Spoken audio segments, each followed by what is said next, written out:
నమస్తే welcome to LTV news ముందుగా headlines Tuni బహిరంగ సభలో పాల్గొన్న పీసీసీ అధ్యక్షురాలు వైఎస్ షర్మిల బీజేపీ రాష్ట్రానికి అన్యాయం చేస్తూ బాబు జగన్ దోస్తీ చేస్తున్నారని ఆరోపణ.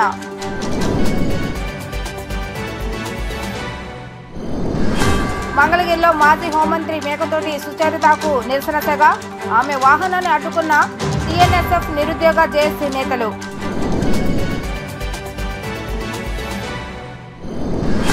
అమరావతి ఇన్నరింగ్ రోడ్ కేసులో సిఐడికి చుక్కెదురు, ఛార్జ్షీట్ను తిరస్కరించిన ఏసీబీ కోర్టు న్యాయమూర్తి.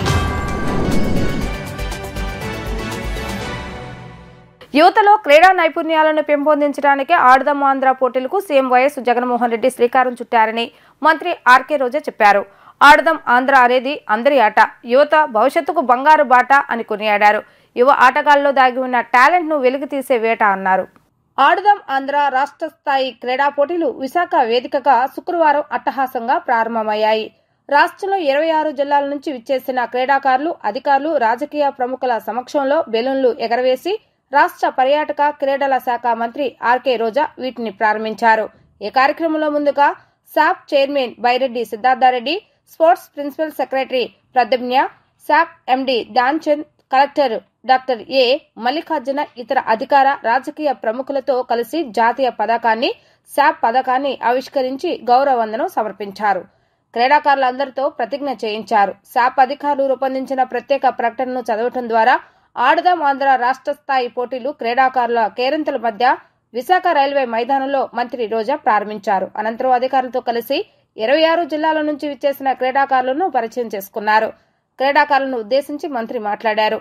15,400 సచివాలయ పరిధిలోని ఎంతో మందిని ఈ క్రతువులో భాగస్వామ్యం చేశామన్నారు. ఈ నెల 13న సీఎం వైఎస్ జగన్మోహన్ రెడ్డి విజేతలకు వైఎస్ఆర్ స్టేడియంలో రాష్ట్ర టైటిల్స్ ను అందిస్తారన్నారు.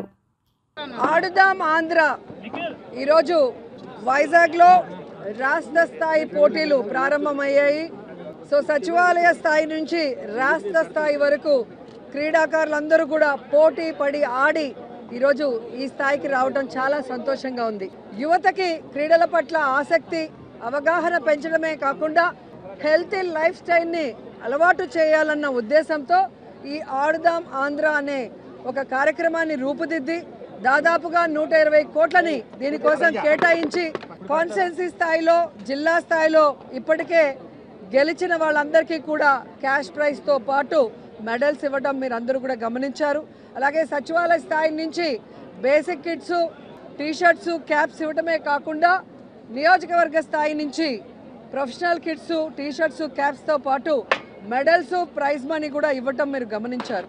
క్రీడల పట్ల వాళ్ళకి మరింత ఆసక్తి పెంచే విధంగా ఒక మంచి ప్లాట్ఫామ్ని ఇవ్వటమే కాకుండా ఫ్రాంచైజీతో ఈరోజు ఎవరైతే ఈ 5 గేమ్స్లో ప్రతిభ చూపించారో వారిని నేషనల్, ఇంటర్నేషనల్ లెవెల్ క్రీడాకారులుగా రూపుదిద్దడానికి ఈ ఫ్రాంచైజీతో టైఅప్ చేసుకున్న విషయాన్ని కూడా మీ అందరికీ కూడా ఇప్పుడే తెలియజేయడం జరిగింది. ఇంతవరకు యువతకి క్వాలిటీ ఎడ్యుకేషన్ ఇచ్చారు, అలాగే క్వాలిటీ మెడికల్ సపోర్ట్ ఇవ్వడం జరిగింది. ఆ కుటుంబాలకి సంక్షేమ పథకాలతో వారున్న ప్రాంతాలకి అభివృద్ధిని కూడా ఇచ్చి జగనన్న ఏ విధంగా ఆశీర్వదించారో, ముఖ్యంగా క్రీడాకారులు రాష్ట్రం విడిపోయిన తర్వాత చాలా ఇబ్బందులు పడుతుంటే ఈరోజు వారికి కావాల్సిన మౌలిక వసతుల్ని కానీ, ఇండోర్ స్టేడియంస్ని కానీ అందించడమే కాకుండా వాళ్ళు వెళ్తున్న టోర్నమెంట్కి వాళ్ళకి క్యాంపులు కండక్ట్ చేసి వాళ్ళకి ట్రైనింగ్ కూడా ఫ్రీగా ఇవ్వడం జరుగుతోంది. అంతేకాకుండా సీఎం కప్ని నిర్వహించాం. అలాగే జగనన్న క్రీడా సంబరాలు లాస్ట్ ఇయర్ చాలా ఘనంగా 1 నెల పాటు చేశాం. అలాగే ఈ సంవత్సరం ఆడుదాం ఆంధ్రతో మొత్తం రాష్ట్రంలో ఉన్న క్రీడాకారులు, క్రీడల పట్ల ఆసక్తి ఉన్న అందరూ కూడా గ్రౌండ్లో అడుగుపెట్టి ఈరోజు హ్యాపీగా ఆడుకునే అవకాశాన్ని కూడా కల్పించినందుకు క్రీడా శాఖ ద్వారా, అలాగే క్రీడాకారుల ద్వారా జగనన్నకి వీరందరి తరఫున కృతజ్ఞతలు తెలియజేసుకుంటున్నాను. సో ఇది చూసి కడుపు మంటతో ఏడ్చే పచ్చ ఛానల్లో జగన్మోహన్ రెడ్డి గారి ఫోటో ఎందుకు బ్యాట్స్ మీద అని అడిగారు. ఒక ప్రభుత్వం చేసే కార్యక్రమం మీద ముఖ్యమంత్రి జగన్మోహన్ రెడ్డి గారి ఫోటో కాకుండా దిష్టిబొమ్మ అయిన చంద్రబాబు నాయుడు ఫోటో పెడతారా అని నేను అడుగుతున్నా. గతంలో చంద్రబాబు నాయుడు ముఖ్యమంత్రిగా ఉన్నప్పుడు ఆయన చేసిన వెల్ఫేర్ స్కీమ్స్ కానీ ఏవైనా ఉంటే అంటే వాళ్ళు ప్రచారం ఎక్కువ చేసుకున్నారు. వెల్ఫేర్ అందించింది తక్కువ. ఆ ప్రచారం మెటీరియల్ మీద చంద్రబాబు నాయుడు ఫోటో కాకుండా చిరంజీవి పవన్ కళ్యాణ్ ఫోటోలు వేశారని నేను అడుగుతున్నా. రాబోయే ఎన్నికల్లో ఈ ఆంధ్రప్రదేశ్ ప్రజలు చంద్రబాబు నాయుడు అండ్కోతో ఆడుకోబోతున్నారు. వీళ్ళందరినీ కూడా హైదరాబాద్ వరకు పారిపోయేలాగా తరిమి కొడతారని కూడా ఈ సందర్భంగా తెలియజేసుకుంటున్నాం. బాబు వెళ్లి బీజేపీ వాళ్ళ కాళ్లు మొక్కుతున్నారని, జగన్ వెళ్లి వంగి వంగి దండాలు పెడుతున్నారని పిసిసి అధ్యక్షురాలు వైఎస్ షర్మిల విమర్శించారు. బాబు అమరావతి పేరు చెప్పి 3D గ్రాఫిక్స్ చూపించారని, జగన్ వచ్చి 3 రాజధానులని కాలయాపన చేశాడని, చివరకు ఏదీ లేకుండా పోయిందని అన్నారు. జగన్ ప్రభుత్వంలో వైఎస్ఆర్ ఆశయాలు ఎక్కడా అమలు కావటం లేదని షర్మిల వ్యాఖ్యానించారు. సీఎం జగన్, ప్రతిపక్ష నేత చంద్రబాబు నాయుడుపై వైఎస్ షర్మిల విమర్శలు గుప్పించారు. బాబు వెళ్లి బీజేపీ వాళ్ళు కాళ్లు మొక్కుతున్నారని, జగన్ వెళ్లి వంగి వంగి దండాలు పెడుతున్నారని విమర్శించారు. బీజేపీ రాష్ట్రానికి అన్యాయం చేస్తే బాబు, జగన్ దోస్తీ చేస్తున్నారని ఆరోపించారు. తునిపట్నంలో కాంగ్రెస్ పార్టీ భారీ బహిరంగ సభ నిర్వహించారు. ఈ సందర్భంగా ఆమె మాట్లాడుతూ, బాబు అమరావతి పేరు చెప్పి 3D గ్రాఫిక్స్ చూపించారని, జగన్ వచ్చి 3 రాజధానులని కాలయాపన చేశాడని, చివరకు ఏదీ లేకుండా పోయిందని అన్నారు. ఈ 10 ఏళ్లలో రాష్ట్రంలో చెప్పుకున్న అభివృద్ధి లేదని అన్నారు. రాష్ట్ర హక్కులు బీజేపీ కాలు రాస్తుంటే వైసీపీ భజన చేస్తుందని విమర్శించారు. అసెంబ్లీలో నిలబడి బీజేపీతో సఖ్యత ఉందని చెప్పుకుంటున్నారని తెలిపారు. రాష్ట్ర ప్రయోజనాలు బీజేపీ దగ్గర తాకట్టు పెట్టారని షర్మిల ఆరోపించారు. ప్రత్యేక ప్యాకేజీలు ఎక్కడా అని ప్రశ్నించారు. కలలు కంటూ అవే నిజాలు అని అసెంబ్లీలో నిలబడి అబద్దాలు చెప్తున్నారని ఆరోపించారు. కేంద్రం మనకు 10 లక్షల కోట్లు ఇవ్వాల్సి ఉందని, నిధులు ఎక్కడ వచ్చాయో వైసీపీ ప్రభుత్వం సమాధానం చెప్పాలని డిమాండ్ చేశారు. నిరుద్యోగులు, రైతులపై జగన్కు చిత్తశుద్ధి లేదని అన్నారు. వైఎస్ఆర్ ఆశయాలు ఎక్కడ అమలు కావటం లేదని తెలిపారు. మన రాష్ట్రం ఏర్పడి 10 సంవత్సరాలు అయిపోయింది. ఈ 10 సంవత్సరాలలో చెప్పుకోతగ్గ ఒక్క విషయం, ఒక్క అంశమైనా ఉందా? ఎతికినా భూతత్వం పెట్టి ఎతికినా లేదు. ఎందుకంటే 10 ఏళ్ల క్రితం మనకు ప్రత్యేక హోదా వచ్చుంటే పెద్ద పెద్ద పరిశ్రమలు వచ్చేవి. మన బిడ్డలకు ఉద్యోగాలు రాలేదు, మన ఎకానమీ పెరగలేదు, మనకు అభివృద్ధి జరగలేదు. 10 ఏళ్లుగా బీజేపీ పార్టీ కేంద్రంలో అధికారంలోనే ఉంది. అసలు 5 ఏళ్లు మనకు స్పెషల్ స్టేటస్ సరిపోదు, 10 ఏళ్లు ఇస్తామని బీజేపీ అంటే, లేదు 15 ఏళ్లు కావాలి అని చంద్రబాబు గారు అన్నారు. చంద్రబాబు గారు ముఖ్యమంత్రి అయిన తర్వాత ఒక్కసారి కూడా మళ్ళీ ప్రత్యేక హోదా గురించి మాట్లాడలేదు. జగనన్న గారు ప్రతిపక్ష నాయకుడిగా ఉన్నప్పుడు ఉద్యమాలు చేశాడు, నిరాహార దీక్షలు కూడా చేశాడు. జగనన్న గారు ముఖ్యమంత్రి అయ్యాక ఒక్కసారైనా ప్రత్యేక హోదా గురించి ఒక్క నిజమైన ఉద్యమమైనా చేశారా? చంద్రబాబు గారేమో అమరావతి రాజధాని అంటారు, సింగపూర్ లాగా తయారు చేస్తాను అని 3D గ్రాఫిక్స్ చూపిస్తాడు. జగన్మోహన్ రెడ్డి గారేమో ఒకటి సరిపోదు మనకు 3 ఉండాలి అంటారు. పోనీ 3 ఒకటైనా తయారైందా అంటే అది లేదు. పోలవరం లేదు, రాజధాని లేదు, మనకు స్పెషల్ స్టేటస్ లేదు, కొత్త పరిశ్రమలు రాలేదు, మన బిడ్డలకు ఉద్యోగాలు రాలేదు, మన రైతులు బాగుపడలేదు, మొత్తం అంతా అప్పుల పాలైపోయారు. రాష్ట్రం కూడా అప్పుల కుప్ప అయిపోయింది. ఈ రోజు మన రాష్ట్ర ప్రజలకు, మన రాష్ట్రానికి ఇంత అన్యాయం జరుగుతున్నా నిస్సిగ్గుగా ఈ రోజు అధికార పక్షము అసెంబ్లీలో నిలబడి కేంద్రము మనకి ఇవ్వాల్సిన రాష్ట్ర హామీలు, రాష్ట్రానికి రావాల్సిన హామీలు దాదాపుగా అన్ని నెరవేర్చింది, దాదాపుగా అన్ని తెచ్చుకున్నాం మనము, ఇక ఏమీ కొట్లాడడానికి లేదు అని చెప్పకనే చెప్పారు. అసలు ఎక్కడ సాధ్యమైంది అని అడుగుతున్నాం. ప్రత్యేక హోదా వచ్చేసిందా? పోలవరం ప్రాజెక్ట్ వచ్చేసిందా? రాజధాని వచ్చేసిందా? విశాఖ రైల్వే జోన్ అయిపోయిందా? కడపలో స్టీల్ ఫ్యాక్టరీ వచ్చేసిందా? విశాఖ టు చెన్నై కారిడార్ అయిపోయిందా? Industrial corridor. ఉత్తరాంధ్రకు, రాయలసీమకు స్పెషల్ ఎకనామిక్ ప్యాకేజీలు వచ్చేసినాయా? ఏమీ రాలేదు. కానీ వీళ్ళు రాత్రి పడుకొని వీళ్ళ కలలో అన్ని వచ్చేసినాయట. అసెంబ్లీలో నిలబడి అన్ని సాధించేసుకున్నామని తేల్చి చెప్పేశారు. టీడీపీ పార్టీ, ప్రతిపక్ష పార్టీ అక్కడే కూర్చొని ఉన్నారు. ఒక్క మాట అంటే ఒక్క మాట అయినా బీజేపీకి వ్యతిరేకంగా మాట్లాడలేకపోయారు.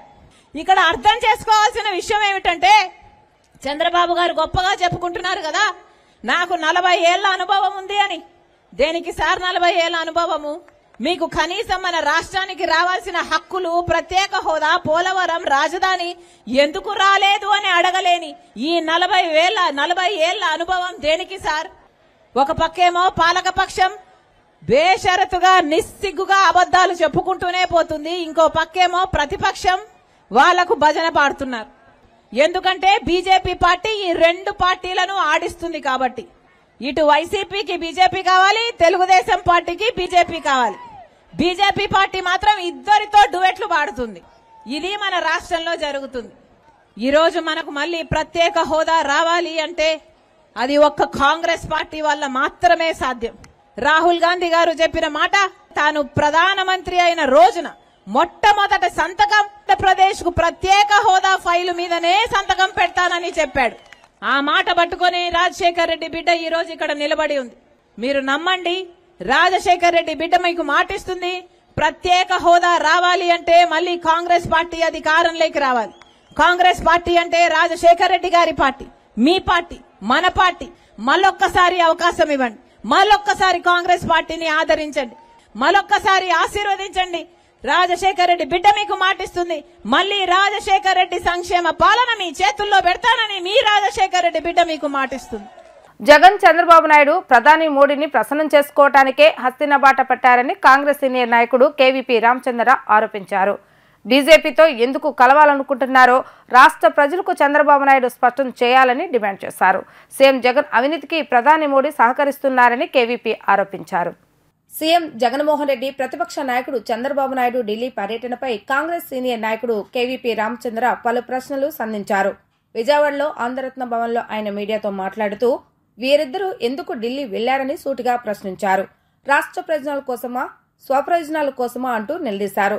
జగన్ చంద్రబాబు నాయుడు ప్రధాని మోడీని ప్రసన్నం చేసుకోవటానికే హస్తిన బాట పట్టారని కేవీపీ ఆరోపించారు. ఢిల్లీ పర్యటనతో రాష్ట్రానికి ఏం సాధించారో ప్రజలకు తెలపాలని డిమాండ్ చేశారు. చంద్రబాబు నాయుడు సమయానుకూల రాజకీయ చతురుడు, మహామహులను సైతం పల్టీలు కొట్టించిన ఘనత ఆయనకే చెందుతుందని కేవీపీ విమర్శించారు. తన రాజకీయ అవసరాల కోసమే చంద్రబాబు నాయుడు పొత్తులు పెట్టుకుంటారని, 2019లో పొత్తుల విషయంలో రాహుల్ గాంధీని పల్టీ కొట్టించారని వెల్లడించారు. అవకాశవాదంతో ప్రతి ఎన్నికల్లోనూ ఒక్కొక్కరితో పొత్తు పెట్టుకుంటారని గుర్తు చేశారు. చంద్రబాబు నాయుడు ఒకసారి కమ్యూనిస్టులతో పొత్తు పెట్టుకుంటారని, తర్వాత బీజేపీతో కలిసి ఎన్నికలకు వెళ్లారని చెప్పారు. అభద్రతా భావం కలిగినప్పుడల్లా చంద్రబాబు నాయుడుకు జాతి ప్రయోజనాలు గుర్తుకు వస్తాయని ఎద్దేవా చేశారు. బీజేపీతో ఎందుకు కలవాలనుకుంటున్నారో రాష్ట్ర ప్రజలకు చంద్రబాబు నాయుడు స్పష్టం చేయాలని డిమాండ్ చేశారు. సీఎం జగన్ అవినీతికి ప్రధాని మోడీ సహకరిస్తున్నారని కేవీపీ ఆరోపించారు. అవినీతి ఆరోపణలతో రాష్ట్రంలో మంత్రులు, పెద్ద స్థాయి నేతలు అరెస్ట్ అవుతారు, కానీ ఏపీలో ఎందుకు జరగటం లేదని అనుమానం వ్యక్తం చేశారు. 2014లో మోడీ గారు అమరావతికి ప్రత్యేకమైన విమానంలో ఆయన ఢిల్లీ మట్టి పవిత్ర జలాల బదులు కలుషిత జలాలు తీసుకొచ్చినట్టున్నారు. ఆంధ్రప్రదేశ్ రాజధాని అమరావతి పరిస్థితి, మోడీ గారిని 25 మంది లోక్సభ సభ్యులు, 11 మంది రాజ్యసభ సభ్యులు ఎవ్వరూ కూడా మా మొహాన మట్టి కొట్టావు, రాజధాని మీద మట్టి చల్లావు, పవిత్ర జలాల బదులు కలుషిత జలాలు తీసుకొని వచ్చి మాకు రాజధాని లేకుండా చేశావని ఒక్కరు కూడా ప్రశ్నించినట్టు నాకైతే ఎక్కడా దాఖలాలు లేవు. 2004 తర్వాత బీజేపీకి వాళ్ళు యాజ్ యూజువల్ గా వారితోటి విభేదించి బయటకు వచ్చేసారు. 2014లో మళ్ళీ ఇది అసలు నిజంగా నితీష్ కుమార్ రికార్డుని బ్రేక్ చేయగలిగిన ఏకైక వ్యక్తి ప్రస్తుత రాష్ట్ర టీడీపీ అధ్యక్షుడు చంద్రబాబు నాయుడు గారే, కానీ ఇంకొకళ్ళకి భారతదేశంలో అటువంటి అవకాశం ఉన్నట్టుగా నేనైతే అనుకోవట్లేదు. నాకు తెలిసినంత వరకు 2014లో మళ్లీ మహాకూటమి అన్నారు. బాబు చంద్రబాబు, నేను నీకొక్క విషయం మనస్ఫూర్తిగా మిత్రుడిగా అడుగుతున్నాను. ఏమిటయ్యా మేము ఆంధ్ర రాష్ట్రానికి చేస్తున్న ద్రోహం? మమ్మల్ని ద్రోహులు అంటానికి నీకు నోరెలా వచ్చిందయ్యా? విభజన చట్టంలో ఉన్న హామీలని, స్పెషల్ కేటగిరీ స్టేటస్ ని ఆంధ్రప్రదేశ్ ఇంప్లిమెంట్ చేయడం కోసం, కేంద్ర ప్రభుత్వానికి కళ్ళు తెరిపించడం కోసం చట్టం చేసిన యూపీఏ పార్ట్నర్స్ అందరూ ఇక్కడికి వచ్చారు. ఇందులో ఆంధ్ర రాష్ట్ర ద్రోహం ఏమిటయ్యా? నువ్వు కొంచెం వివేకంతో ఆలోచించు అని చెప్తే మళ్ళీ మా రిటర్న్ జర్నీలో కూడా రకరకాల ఇవి పెట్టారు. రాహుల్ గాంధీ గారి బ్యానర్లను చించేయించారు, రాహుల్ గాంధీ గారి ఫ్లెక్సీలను చించేయించారు. 2016లో ఇంత జరిగిన తర్వాత మళ్ళీ 2018లో మళ్ళీ కాంగ్రెస్ పార్టీ తోటి కలిసి ఆయన తెలంగాణలో పోటీ చేశారు. రాహుల్ గాంధీ గారితో ఏ రాహుల్ గాంధీ అయితే ఆంధ్ర ద్రోహి గో బ్యాక్ అని అన్నారో 2018లో అదే రాహుల్ గాంధీ గారితో కలిసి ఆయన ప్లాట్ఫారం షేర్ చేసుకొని వారి నాయకత్వాన్ని బలపరచమని ప్రజలను అడగడం జరిగింది. చంద్రబాబు గారికి జ్ఞానోదయం అయిందేమోనని అపోహపడ్డాడు. రాహుల్ గాంధీ గారు పాపం చిన్నవాడు కదా, నితీష్ కుమార్ రికార్డును బ్రేక్ చేయగలిగిన వాడని తెలియదు ఆయనకి అప్పటికి. సో ఆయన ఏమనుకున్నాడంటే చంద్రబాబుకి జ్ఞానోదయం అయిందేమో, మనతోటి కలిసి వస్తాడేమో. కానీ ఆయన పాపం మహామహులే చంద్రబాబు నాయుడు గారి ముందు పల్టీలు పెట్టారు. రీసెంట్ గా జరిగిన పార్లమెంటు సమావేశాల్లో ఏ మనిషి పేరు పెట్టుకొని వీళ్ళు ఇక్కడ ఈవేళ రోడ్ల మీద మనుషుల్లోగా తిరుగుతున్నారో ఆ రాజశేఖర రెడ్డి గారు, ఆ వైఎస్ఆర్ గారు, ఆయన కమిట్మెంట్ ఎటువంటిదంటే జవహర్లాల్ నెహ్రూకి ప్రపంచంలోనే గ్రేటెస్ట్ కమ్యూనికేషన్ ఉంది మన Hyderabad outer ring road. Hyderabad outer ring road combined Andhra Pradesh యొక్క స్వరూపాన్ని మార్చేసింది. ఓఆర్ఆర్ కి ఆయన పెట్టుకున్న పేరేమిటంటే Jawaharlal Nehru outer ring road అని ఆయన పేరు పెట్టుకున్నారు. అటువంటి వైఎస్ఆర్ పేరు పెట్టుకొని అటువంటి జవహర్లాల్ నెహ్రూ గారిని మీరు మీ ఇష్టం వచ్చినట్టు అసలు మతి భ్రమించి మాట్లాడుతున్నారు.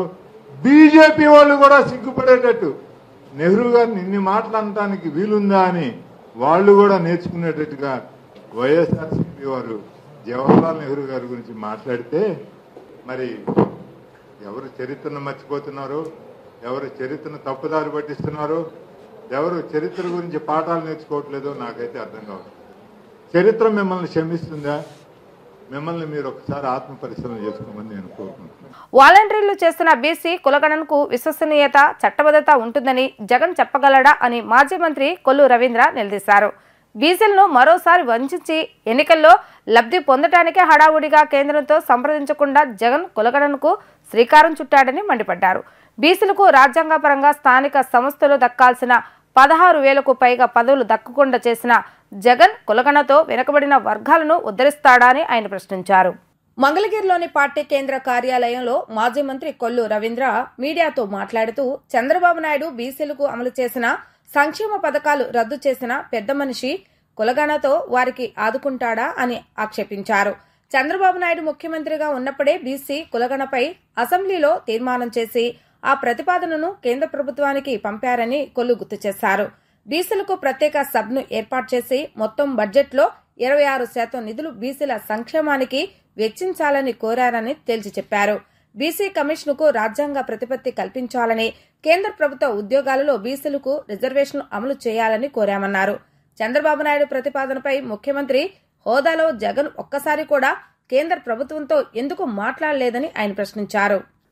గత 5 సంవత్సరాలుగా అనేక మంది అనేక ఉద్యమాలు చేసినా స్పందించకుండా మరి ఈ ముఖ్యమంత్రి కులగణన గురించి కనీసం ప్రస్తావించకుండా 2 నెలల్లో ఎన్నికలుంటే ఇప్పుడు హడావిడిగా మరి ఈ కార్యక్రమాన్ని చేస్తా ఉన్నాడంటే ఇవాళ చాలా అనుమానాలు కలుగుతూ ఉన్నాయి. ప్రధానంగా కులగణన జరగాలనేది అనేక సంవత్సరాలుగా ఉన్నటువంటి డిమాండ్. అనేక రాష్ట్రాల్లో మరి ఆ రోజున బీహార్, మహారాష్ట్ర, తమిళనాడు, ఒడిశా, జార్ఖండ్ ప్రభుత్వాలు తీర్మానాలు కూడా చేసినాయి. అలాగే ఆంధ్రప్రదేశ్ రాష్ట్రంలో కూడా 2014లో మరి ఆనాటి ముఖ్యమంత్రి నారా చంద్రబాబు నాయుడు గారి నాయకత్వంలో అసెంబ్లీలో తీర్మానం చేసి కేంద్ర ప్రభుత్వానికి పంపించడం జరిగింది. మరి యూపీలో బీఎస్పీ అధినేత మాయావతి గారు, అదేవిధంగా ఆర్జేడీ అధినేత లాలూ ప్రసాద్ యాదవ్ గారు, సమాజ్వాదీ పార్టీ అధినేత అఖిలేష్ యాదవ్ గారు, ఇలా అనేక మంది జాతీయ స్థాయిలో ఈ కులగణన జరగాలి, తద్వారా బీసీలకి న్యాయం జరగాలని చెప్పి పకడ్బందీగా కేంద్రం ఈ కార్యక్రమాన్ని చేయాలి అని చెప్పి దీని మీద అనేక సార్లు అనేక మంది మాట్లాడితే కనీసం ఈ రాష్ట్ర ముఖ్యమంత్రి జగన్మోహన్ రెడ్డి కనీసం ఒక్కసారైనా కేంద్ర ప్రభుత్వాన్ని ప్రశ్నించారా అని చెప్పి నేను అడుగుతా ఉన్నా. 31 మంది ఎంపీలు ఉన్నటువంటి వైఎస్ఆర్ పార్టీ జగన్మోహన్ రెడ్డి గారు కనీసం కేంద్ర ప్రభుత్వాన్ని మీరు అడగరు. ఇవాళ కేవలం ఈ రాష్ట్రంలో మీ మీద వస్తున్నటువంటి వ్యతిరేక పవనాలని గమనించి బలహీన వర్గాల్ని మళ్ళీ మోసం చేయొచ్చు కదా అని చెప్పే ఆలోచనతో ఇప్పుడు కులగణన పేరుతో ఎవరు ఈ కులగణన చేయాలి, ఎవరు దీనికి కార్యక్రమాలు చేయాలి, హడావిడిగా ఓ జీవో ఇచ్చేస్తారు, దానికి ఒక ట్రైనింగ్ ప్రోగ్రాం పెట్టేస్తారు, ఒక యాప్లు తయారు చేసేస్తారు. వాటిని ఉపాధ్యాయులతోనో రాజ్యాంగంగా ప్రభుత్వ ఉద్యోగులుగా పరిగణించబడుతున్నటువంటి ప్రభుత్వ ఉద్యోగులతో చేయాల్సినటువంటి కార్యక్రమాన్ని వాలంటీర్లతో ఈ వివరాలన్నీ కూడా సేకరిస్తూ యాప్లో ఇవన్నీ కూడా పొందుపరుస్తూ వాళ్ళ ఫోన్ నెంబర్లు, వాళ్ళ ఓటీపీలు ఎందుకోసం తీసుకుంటా ఉన్నారు? ఈ వివరాలన్నీ కూడా తీసుకుని మీ చెప్పు చేతలో పెట్టుకోవాలని ఆలోచన చేస్తూ ఉన్నారు ముఖ్యమంత్రి జగన్మోహన్ రెడ్డి గారు. ఈ రాష్ట్రంలో ఉన్నటువంటి బలహీన వర్గాలకి చిత్తశుద్ధితో న్యాయం చేయగలిగినటువంటి అభిప్రాయం మీలో ఉన్నట్టయితే చట్టబద్ధతగానే ఈ కార్యక్రమాన్ని నిర్వహించేవాళ్ళు. ఇవాళ గతంలో తెలుగుదేశం పార్టీ బలహీన వర్గాల కోసం మొట్టమొదటి నుంచి కూడా చిత్తశుద్ధిగా పనిచేస్తూ ఉంది. ఇవాళ చట్టసభల్లో 33%, అదేవిధంగా కేంద్ర ప్రభుత్వంలో ఒక ప్రత్యేక మంత్రిత్వ శాఖ బీసీల కోసం ఏర్పాటు చేయాలని చెప్పి ఆ రోజున అసెంబ్లీలో తీర్మానం చేసి పంపించాం. ఏ రకంగా అయితే ఎస్సీ ఎస్టీలకు సబ్ ప్లాన్ ఏ రకంగా అయితే ఉందో బీసీల కోసం కూడా ఒక సబ్ ప్లాన్ ఏర్పాటు చేసి దానికి చట్టబద్ధత కల్పించాలని చెప్పి ఆ రోజున కేంద్ర ప్రభుత్వానికి తెలుగుదేశం పార్టీ పంపించింది. కేంద్ర బడ్జెట్లో 25% నిధులు బలహీన వర్గాలకి కేటాయింపు చేయించాలని చెప్పి మేము ఆ రోజు తీర్మానం చేశాం. అదేవిధంగా కేంద్ర ప్రభుత్వంలో ఉన్నటువంటి ఉద్యోగుల ప్రమోషన్స్లో కూడా రిజర్వేషన్లు అమలు చేయాలి అని చెప్పి ఈ కార్యక్రమాలను కూడా చిత్తశుద్ధితో తెలుగుదేశం పార్టీ ఈ అంశాల కోసం పోరాటం చేస్తూ ఉంటే ఈ ముఖ్యమంత్రి జగన్మోహన్ రెడ్డి కనీసం ఈ విషయాల గురించి ప్రస్తావించరు, పార్లమెంటులో మాట్లాడరు. కానీ ఇవాళ ఎన్నికల దగ్గరకు వచ్చిన తర్వాత మభ్యపెట్టడానికి, మోసం చేయడానికి, బలహీన వర్గాల ఓట్లు దండుకోవడానికి మాత్రమే కులగణన పేరుతో మోసం చేస్తూ ఉన్నాడు. నమ్మక ద్రోహానికి, విశ్వాసఘాతకానికి వైసీపీ పార్టీ బ్రాండ్ అంబాసిడర్గా మారిందని భారతీయ జనతా పార్టీ రాష్ట్ర అధికార ప్రతినిధి సాధినేని యామిని శర్మ విమర్శించారు. ఆ పార్టీ అధినేత జగన్మోహన్ రెడ్డి పాలన నేతృత్వానికి పరాకాష్ఠగా నిలిచిందని ఆరోపించారు. తాము ఇచ్చిన ఎన్నికల మేనిఫెస్టోలో 99% హామీలు నెరవేర్చామంటూ సీఎం ప్రకటిస్తున్నారని, కానీ నవరత్నాల్లోనూ ప్రజలకు గుండు సున్నా చుట్టారని ఎద్దేవా చేశారు. బీజేపీ రాష్ట్ర కార్యాలయంలో ఏర్పాటు చేసిన విలేకరుల సమావేశంలో భారతీయ జనతా పార్టీ రాష్ట్ర అధికార ప్రతినిధి సాధినేని యామిని శర్మ మాట్లాడుతూ మద్యపాన నిషేధం హామీని మినీరత్నంగా మార్చుకున్నారని విమర్శించారు. అధికారంలోకి వచ్చిన తొలి నాళ్లలోనే ఇసుక ధరలను పెంచి భవన నిర్మాణ కార్మికులకు ఉపాధి లేకుండా చేశారని ఆరోపించారు. సహజ వనరులు, భూములు, కొండలు ఇలా అన్నింటినీ కొల్లగొడుతున్నారని అన్నారు. పన్నుల మోతతో ప్రజల నడ్డి విరుస్తున్నారని, ప్రశ్నించిన గొంతు వినిపించినా అక్రమ కేసులతో సామాన్యులపై దాడులు చేస్తున్నారని ఆరోపించారు. ఈ తరుణంలో రాష్ట్ర ప్రజలంతా జగన్ పాలనకు చరమగీతం పాడేందుకు ఇంటికి పంపించేందుకు సిద్ధంగా ఉన్నారని, అదే రాష్ట్రంలోని రాజకీయ వాతావరణంగా కనిపిస్తుందన్నారు. గొప్పగా ముఖ్యమంత్రి గారు చెప్తున్నారు, వైకాపా పార్టీ నాయకులు చెప్తున్నారు, మేము నెరవేర్చేసాం 99% అని ఒక ఫిగర్ చెప్తున్నారు. నేను ఖచ్చితంగా ఒప్పుకుంటున్నా, నిజంగానే 99% మీరు సాధించారు. దేంట్లో అంటే మీరు చెప్పినటువంటి సంక్షేమ పథకాల్లో కాదు, మీకు అసలు సంక్షేమం, అభివృద్ధి అనేవి రెండు ఉంటాయని కూడా కనీస స్పృహ లేదు వైకాపా పార్టీకి. అందుకనే ఆదాయాన్ని ఇచ్చేటటువంటి అభివృద్ధిని వదిలేసి కేవలం ఓటు బ్యాంకు కోసం అన్నట్టుగా సంక్షేమ పథకాలను పెట్టారు, నవరత్నాలని. పోనీ ఆ నవరత్నాల్లో ఒక్క రత్నాన్నైనా సరే హామీని పూర్తిగా నెరవేర్చారంటే అది కూడా నెరవేర్చలేదు. వారికి అత్యధికమైనటువంటి ఆదాయాన్ని ఇచ్చే ఒక మణిరత్నము మద్యపాన నిషేధం అన్నారు. అంచెలంచెలుగా మద్యపాన నిషేధంగా జరిగింది, అంచెలంచెలుగా వారి ఆదాయం పెరిగింది, అంచెలంచెలుగా ప్రతి గ్రామంలో, ప్రతి వాడల్లో, ప్రతి రోడ్డు పైన మద్యం ఏరులై పారుతుంది. ఈ విషయంలో ఖచ్చితంగా 99% మీరు సాధించారు సక్సెస్. 99% భూ కబ్జా చేయడంలో సక్సెస్ సాధించారు, ఇది కూడా ఒప్పుకుంటున్నాం. 99% సక్సెస్ని మీరు ఈ రాష్ట్రంలోని ఇసుకని కొల్లగొట్టడానికి సాధించారు. 99% మైనింగ్ విషయంలో రాష్ట్రంలో ఏ కొండ కనపడినా పాపం అయిపోయింది అసలు. అలాంటి వ్యవస్థది దాంట్లో కూడా మీరు 99% సక్సెస్ సాధించారు. విపరీతమైన పన్నుల మోత విధించడమే కాకుండా పెట్రోల్ డీజిల్ లాంటి పైన వ్యాట్ని బాగా పెంచి పక్క రాష్ట్రాలతో పోల్చుకుంటే ప్రజల రక్తాన్ని పెనడంలో 99% మీరు సక్సెస్ సాధించారు. అక్రమ కేసులు పెట్టి సామాన్య ప్రజలపైన కూడా దాడులు చేస్తూ అన్ని వర్గాల ప్రజలని వారికి ఆదాయ వనరుల్ని కూడా తీసేసి చెత్త పన్నని ఈ పన్నని ఆ పన్నని కరెంటు ఛార్జీలు పెంచుకుంటూ ఇలాగా ప్రజల రక్తాన్ని జలగల్లాగా పట్టి పీడించడంలో 99% సక్సెస్ అయ్యారు. ఆ మిగిలిపోయిన 1% ఏదైతే ప్రజలకు ఉన్నటువంటి ఆ సంతోషాన్నో వారి బతుకును కూడా తీసివేయడానికి మళ్ళీ సిద్ధంగా ఉన్నట్టున్నారు. అందుకే ఈ ప్రజలు ఎవ్వరూ మర్చిపోయేది లేదు. మీరు చేసినటువంటి ఇచ్చి మరిచినటువంటి మాట తప్పను మడమ తిప్పను అని చెప్పని మీరు అన్నదే ప్రజలందరూ కూడా మీరు ఎన్నిసార్లు మాట ఇచ్చారో ఎన్నిసార్లు మాట తప్పారో అవన్నీ కూడా ఓటు రూపంలో మీకు చెప్పడానికి సిద్ధంగా ఉన్నారు. ఇటువంటి అరాచక పాలనకి ఇంటికి పంపించడానికి కూడా ప్రజలు సిద్ధంగా ఉన్నారని తెలుసుకొని ఇప్పటికైనా సరే ఈసారైనా ప్రజలని దయచేసి మోసం చేసి మరీ అధికారంలోకి రావాలని చూడకండి. అసలు ఈసారి అటువంటి అవకాశమే మీకు లేదు. మాజీ హోంమంత్రి మేకతోటి సుచరితకు మంగళగిరిలో నిరసన సెగ తగిలింది.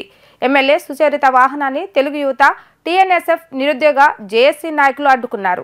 మెగా డిఎస్సీ ప్రకటించాలంటూ మంగళగిరి పట్టణంలో నిరసన ర్యాలీ చేస్తుండగా అటువైపు వెళ్తున్న సుచరిత వాహనాన్ని అంబేద్కర్ కూడలి వద్ద నేతలు అడ్డుకున్నారు.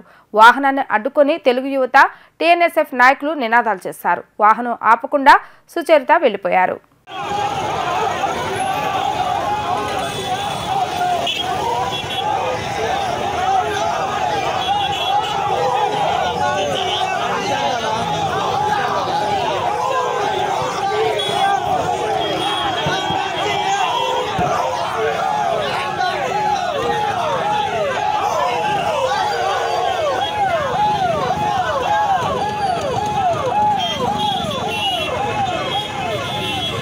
అమరావతి ఇన్నర్ రింగ్ రోడ్ కేసులో సిఐడి వేసిన ఛార్జ్షీట్ ను విజయవాడ ఏసీబీ కోర్టు తిరస్కరించింది. అవినీతి నిరోధక చట్టంలోని సెక్షన్ 19 ప్రకారం అనుమతి లేదని కోర్టు స్పష్టం చేసింది. సిఐడి అధికారుల ఏసీబీ కోర్టులో ఛార్జ్షీట్ ను దాఖలు చేశారు. ఈ కేసులో టీడీపీ అధినేత చంద్రబాబు నాయుడు, మాజీ మంత్రి నారాయణ, లింగమనేని రమేష్, రాజశేఖర్, టీడీపీ జాతీయ ప్రధాన కార్యదర్శి నారా లోకేష్తో సహా మరికొందరిని నిందితులుగా పేర్కొన్నారు. అయితే ఈ కేసుపై జరిగిన విచారణలో సిఐడి ఛార్జ్షీట్ను కోర్టు తిరస్కరించింది. అవినీతి నిరోధక చట్టంలోని సెక్షన్ 19 ప్రకారం అనుమతి లేదని కోర్టు స్పష్టం చేసింది. ఛార్జ్షీట్ వేయాలంటే సెక్షన్ 19 ప్రకారం అనుమతి తప్పనిసరని పేర్కొంది. గుంటూరు జిల్లా మంగళగిరి తహసీల్దార్ రాంప్రసాద్ ను చీఫ్ ఎలక్ట్రికల్ కార్యాలయానికి డిప్యూటేషన్పై బదిలీ చేయటాన్ని శాసనమండలి మాజీ చైర్మన్ షరీఫ్ తప్పుపట్టారు. రాంప్రసాద్ ను ఏపీ టూరిజం అథారిటీ డిప్యూటేషన్పై బదిలీ చేయడంపై రాష్ట్ర ఎన్నికల ప్రధానాధికారికి ఫిర్యాదు చేశారు.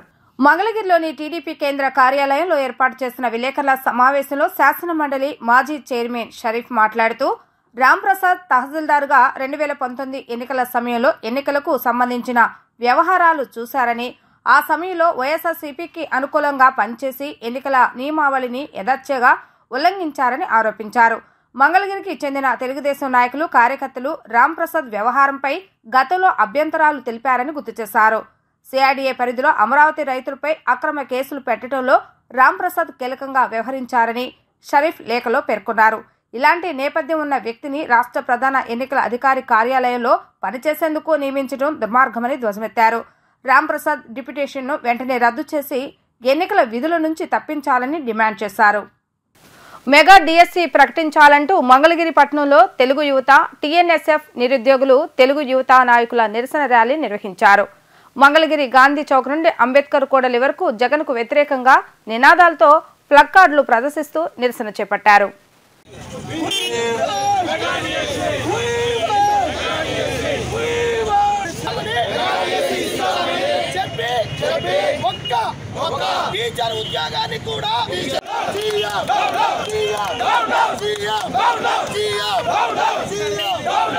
జగన్మోహన్ రెడ్డి గారు ఇచ్చిన మాట ఏంటి? ప్రతి ఏటా మెగా డిఎస్సీ. గత ప్రభుత్వంలో చంద్రబాబు నాయుడు గారు 3 దఫాలుగా డిఎస్సీ నిర్వహించి 18,500 పోస్టులు భర్తీ చేస్తే, చివరి దఫాగా 7,500 పోస్టులు భర్తీ చేస్తే ఊరు రాత్రికి జగన్మోహన్ రెడ్డి ఉన్నాడండి.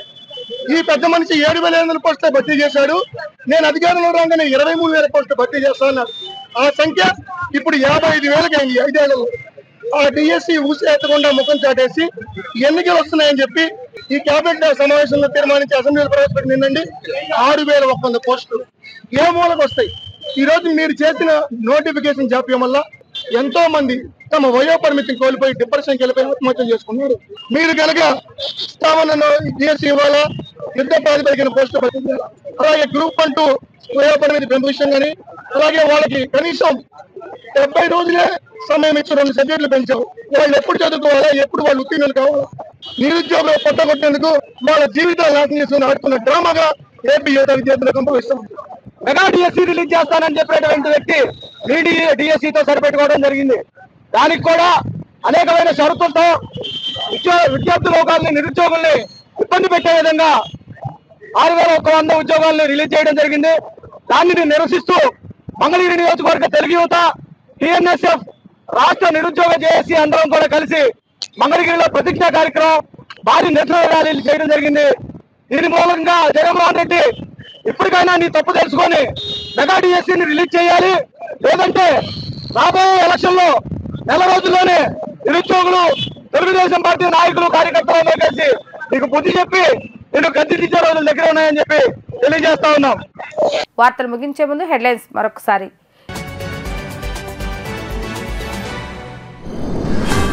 తుని బహిరంగ సభలో పాల్గొన్న పిసిసి అధ్యక్షురాలు వైఎస్ షర్మిల బీజేపీ రాష్ట్రానికి అన్యాయం చేస్తూ బాబు జగన్ దోస్తు చేస్తున్నారని ఆరోపణ.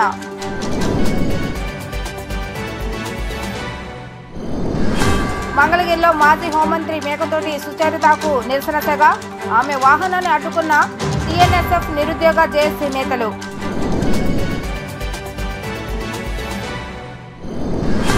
అమరావతి ఇన్నరింగ్ రోడ్ కేసులో సిఐడికి చుక్కెదురు, ఛార్జ్షీట్ ను తిరస్కరించిన ఏసీబీ కోర్టు న్యాయమూర్తి.